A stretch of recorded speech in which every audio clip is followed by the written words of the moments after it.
What if the life you were meant to live was hidden inside a lie? Alara felt the question hanging in the air, as heavy and oppressive as the crystal chandelier above her head. The restaurant was a cathedral of wealth, all hushed tones, gleaming silverware, and the soft clinking of glasses that cost more than her monthly rent. She smoothed down the simple navy dress she'd bought on clearance, a tiny island of sensible cotton in a sea of silk and jewels.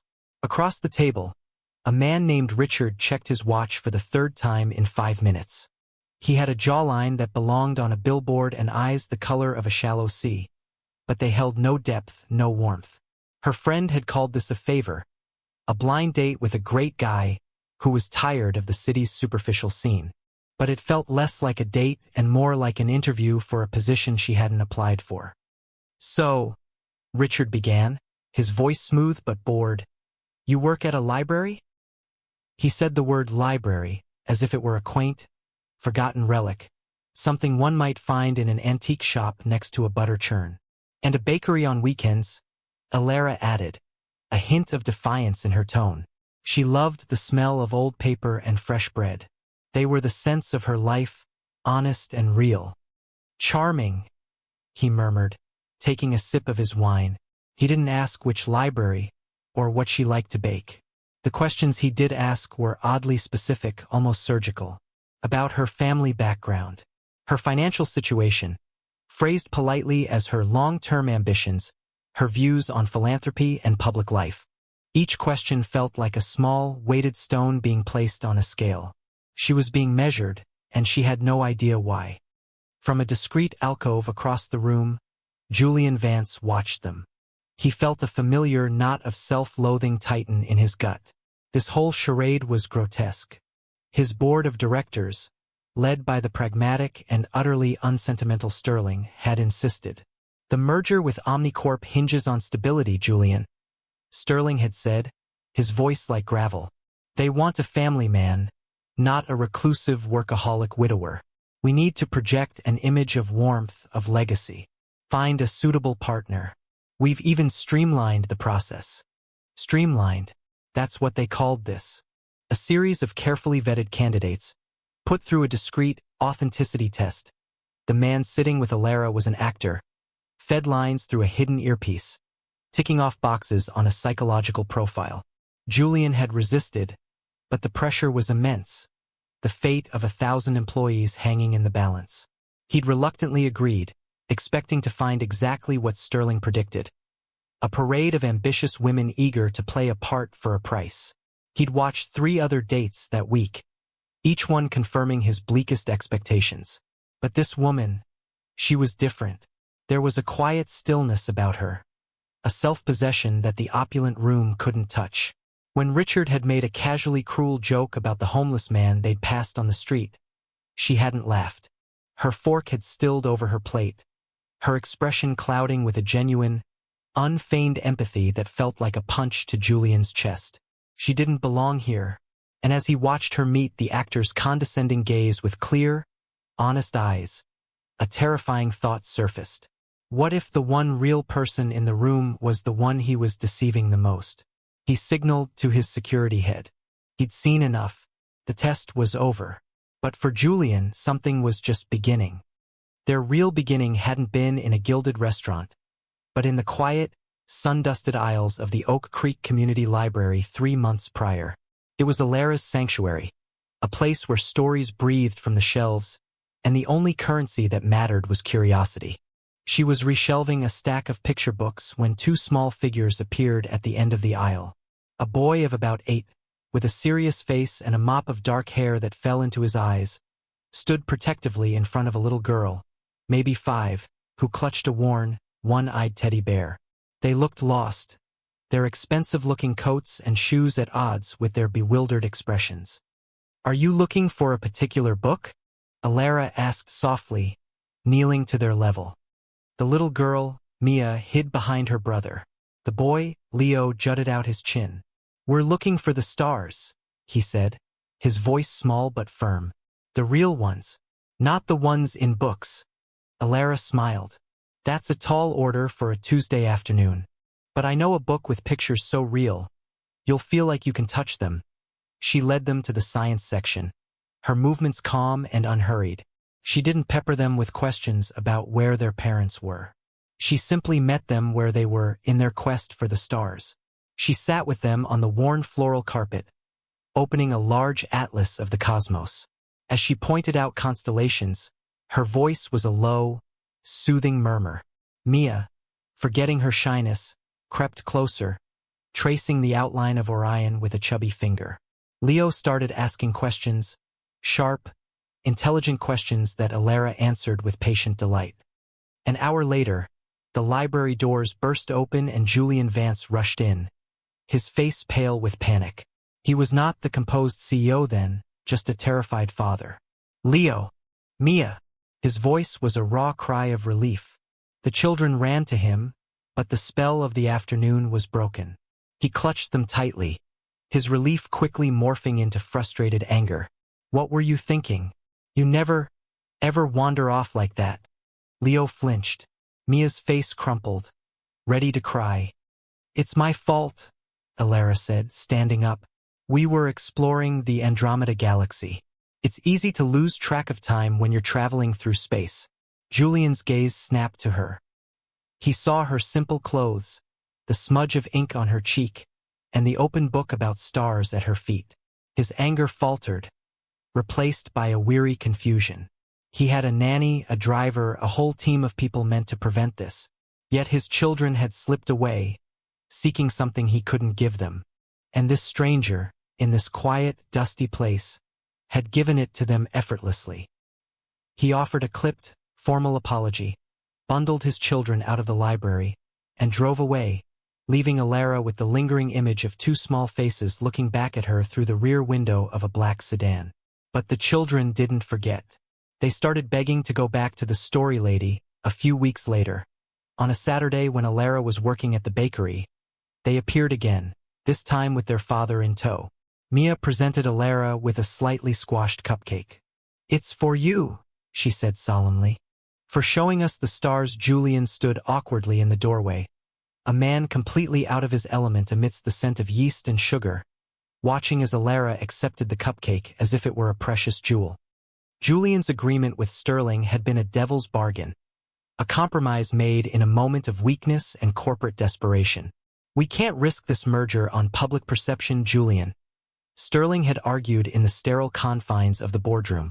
Vance Industries is a legacy brand. It needs a face of stability. Your grief is understandable, but from a market perspective, it's a liability. The words were brutal, but they contained a sliver of truth that Julian couldn't ignore. He had become a ghost in his own life, a phantom in his children's. So he'd consented to the Vance Initiative, as Sterling's HR team had so clinically dubbed it, a discreet, multi-stage vetting process to find a woman who was not only suitable for public life but also immune to the temptations of his fortune. The first stage was background checks. The second was surveillance. The third was the authenticity test. Alara, a candidate flagged by a researcher for her clean record and lack of social media presence, had been moved to the third stage. The fake date was its centerpiece, but it wasn't the only part. A week before the disastrous dinner, Julian found himself parked in his car down the street from the bakery where Alara worked. He was watching a second test unfold, a scenario he found even more distasteful than the first.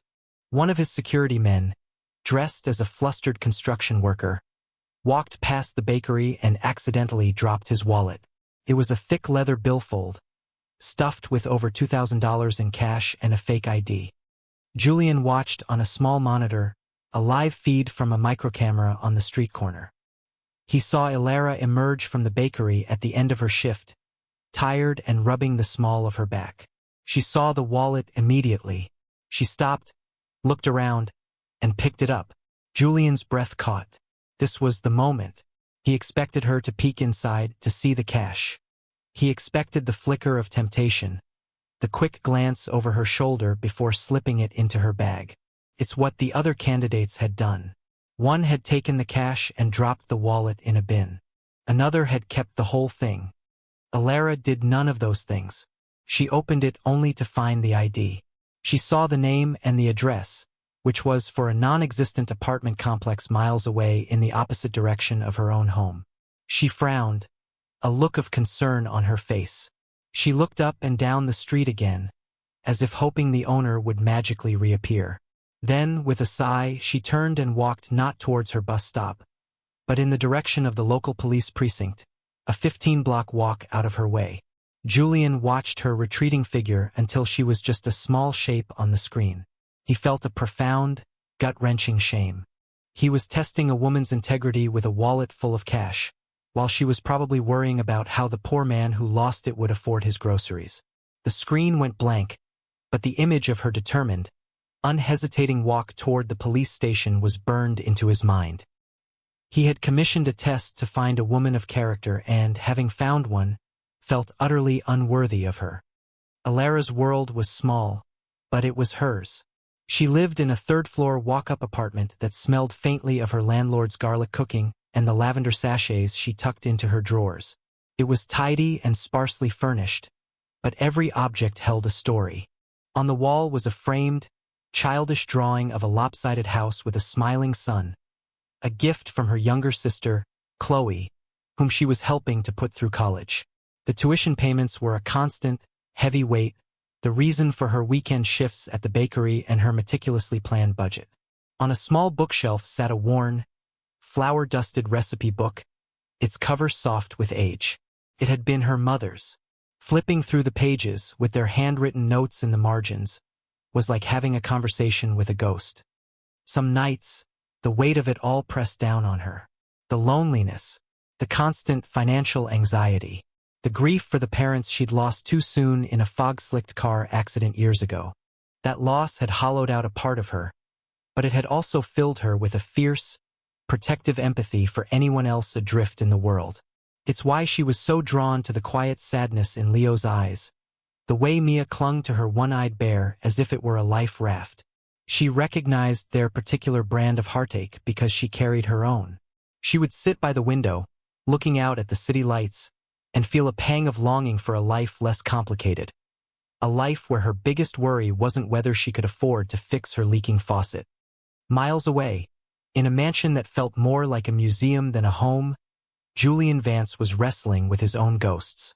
His house was silent, the kind of oppressive quiet that swallows sound. His wife, Catherine, had filled these rooms with laughter, with music, with the chaotic, joyful clutter of a young family. Now, her portrait hung in the grand hallway, a beautiful, smiling woman frozen in time. After she was gone, Julian had done the only thing he knew how to do. He worked.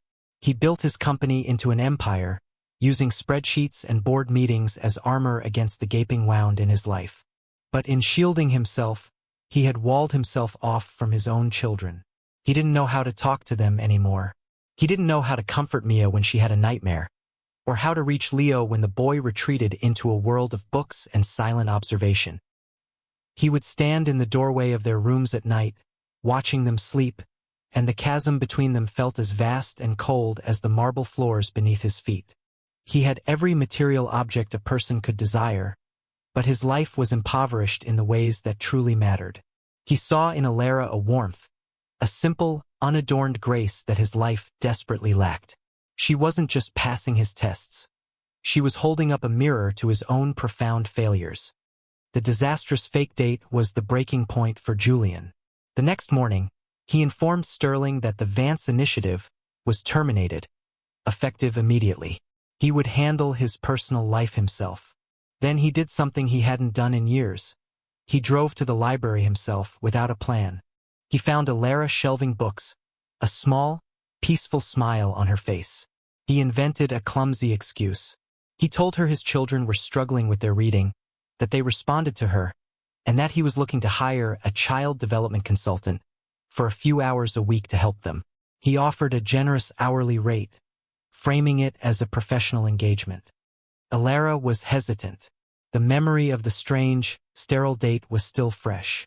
But the thought of Leo and Mia, and the undeniable truth that she needed the money, made her agree.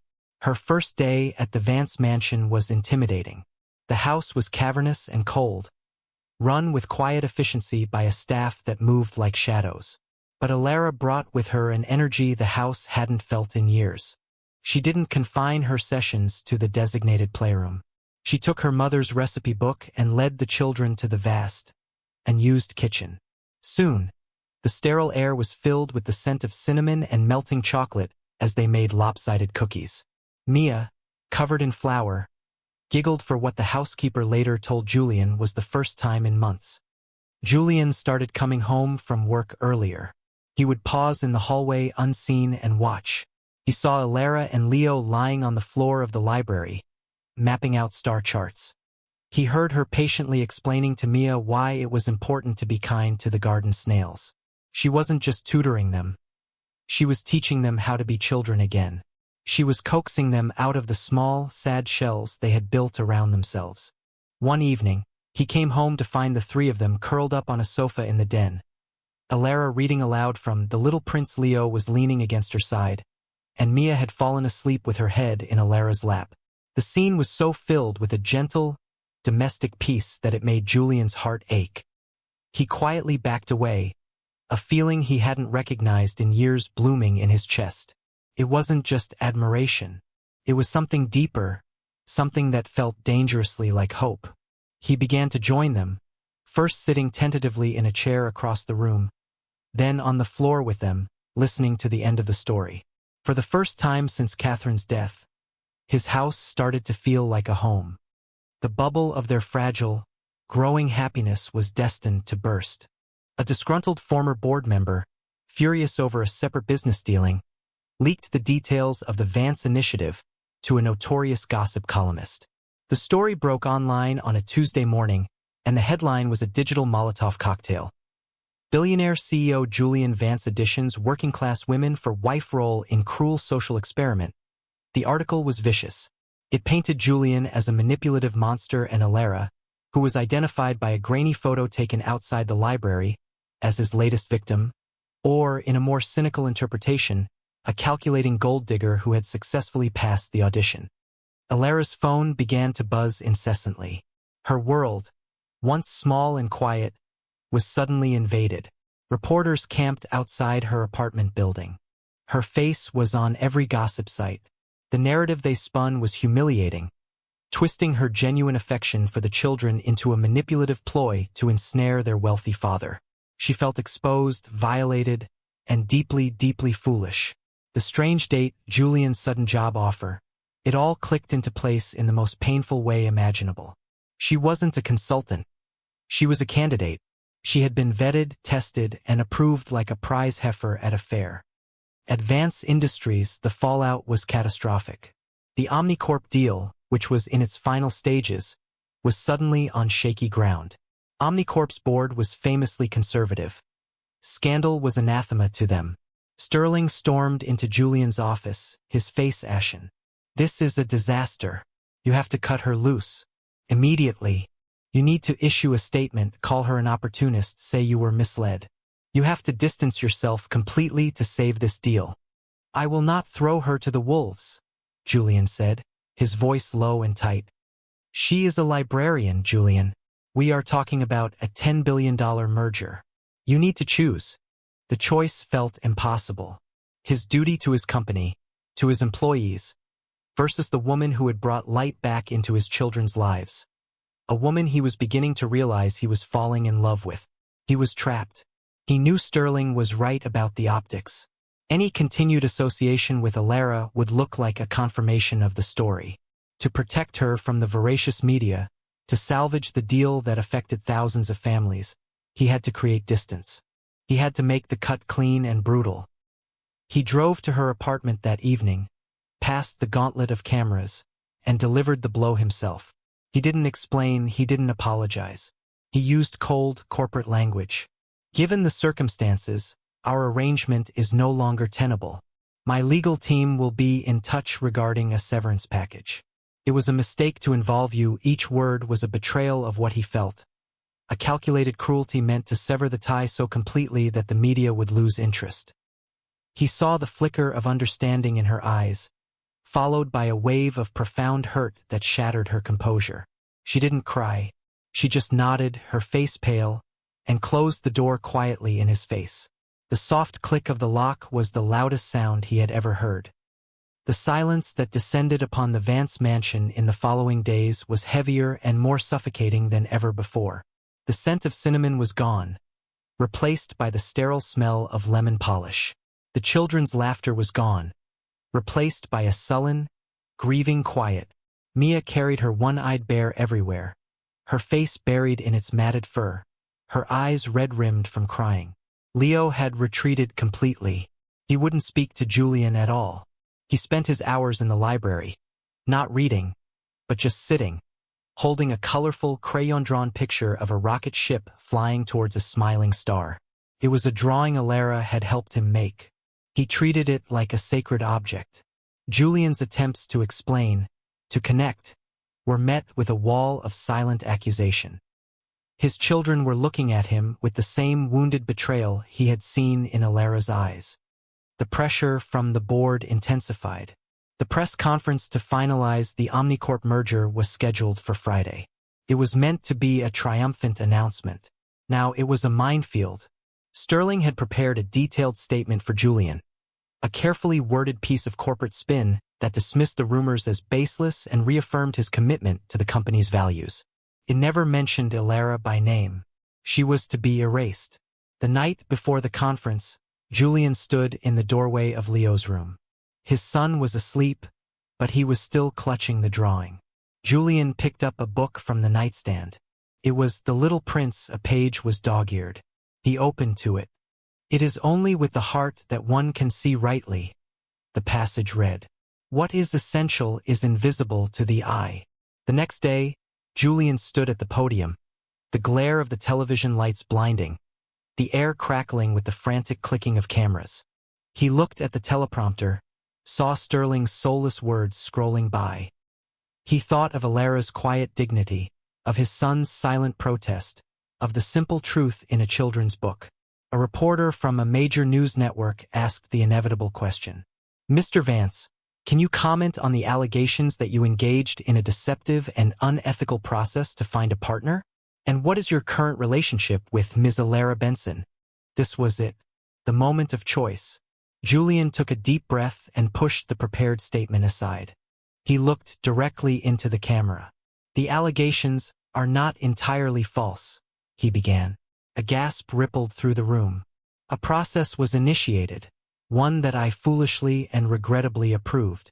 It was impersonal, it was wrong, and it was deeply unfair to the people involved. Particularly to one person." He paused, his voice thick with an emotion that was raw and unscripted.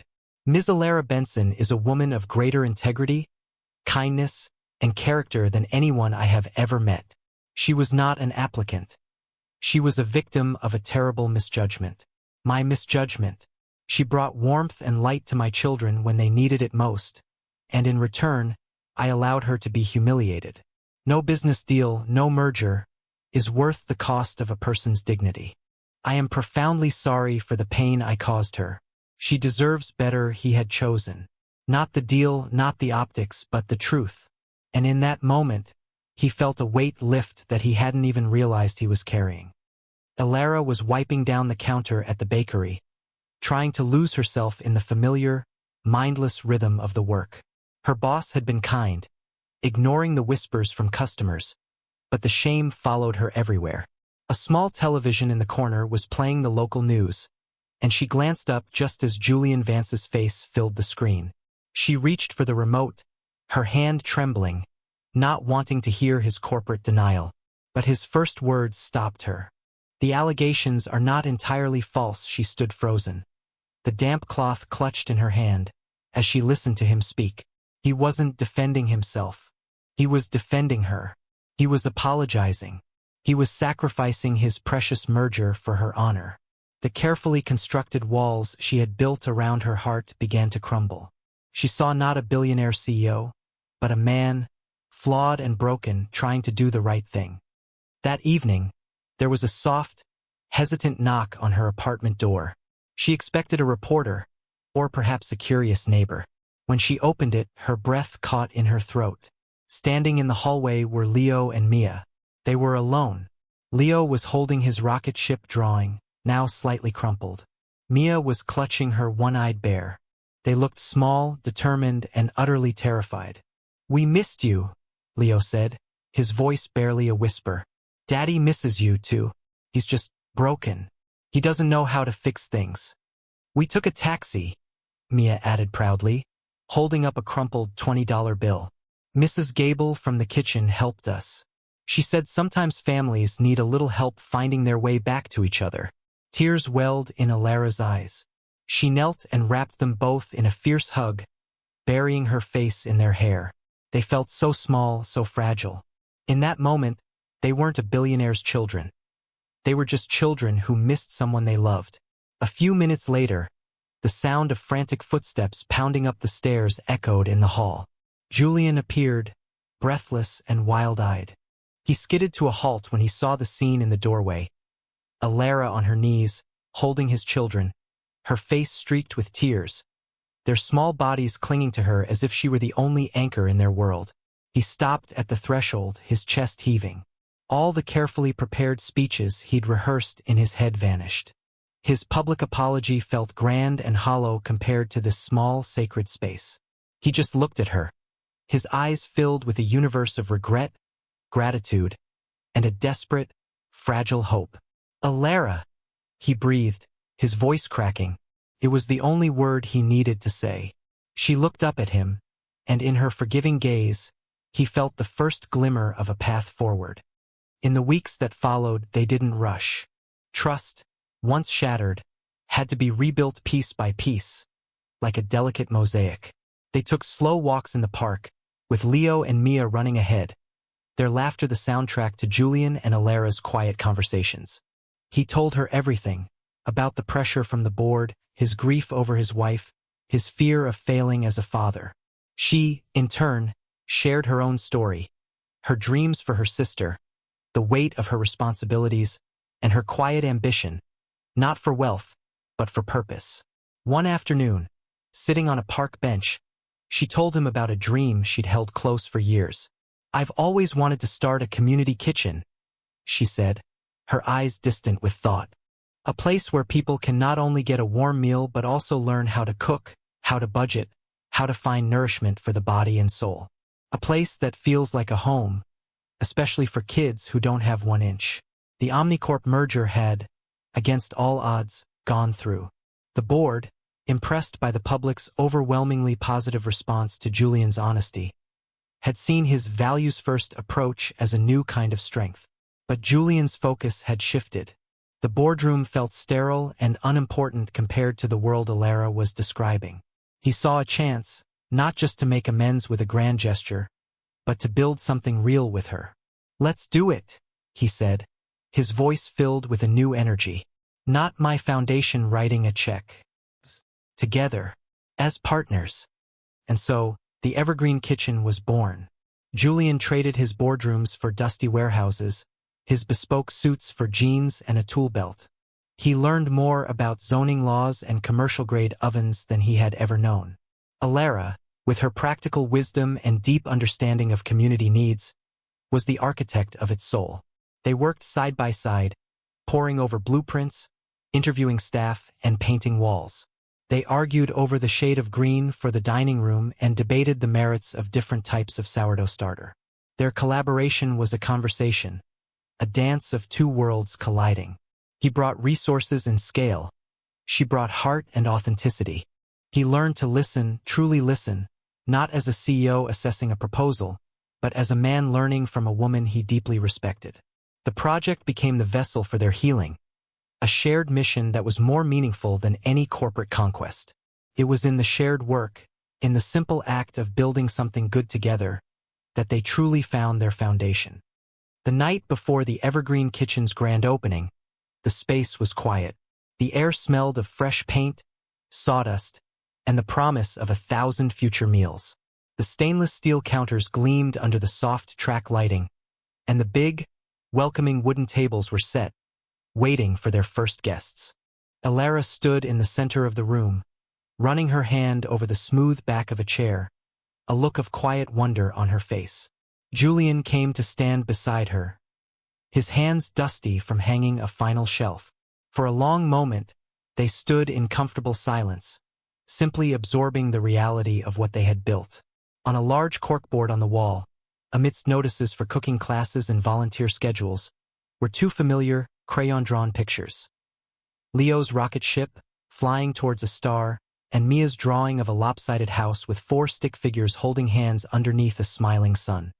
"You know," Julian said softly, his voice a low rumble in the quiet room, "for years, I thought building meant acquiring things. Companies, assets, market share.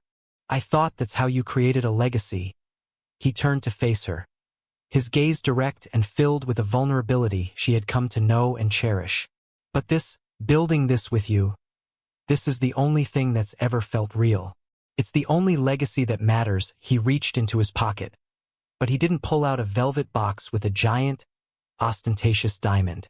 Instead, he revealed a simple, elegant platinum band with a small, intricately engraved ivy pattern. "This was my grandmother's," he said, his voice growing thick. "She said it represented resilience, connection, how things grow together, stronger than they could be apart." He took her hand, his own calloused from the work they had shared. "I don't want to acquire a partner, Elara. I want to be one, a real one, with you." For them, he nodded toward the children's drawings on the wall.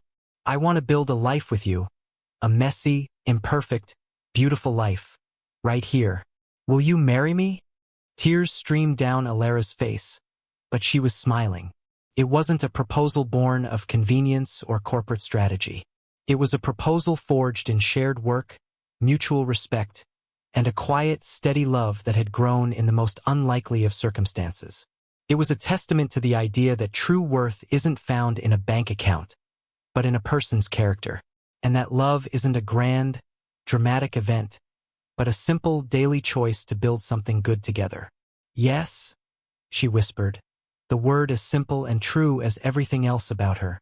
Yes, and in the quiet heart of the community kitchen, under the watchful eyes of a crayon son, their new family began. "What will you build with the love you find?"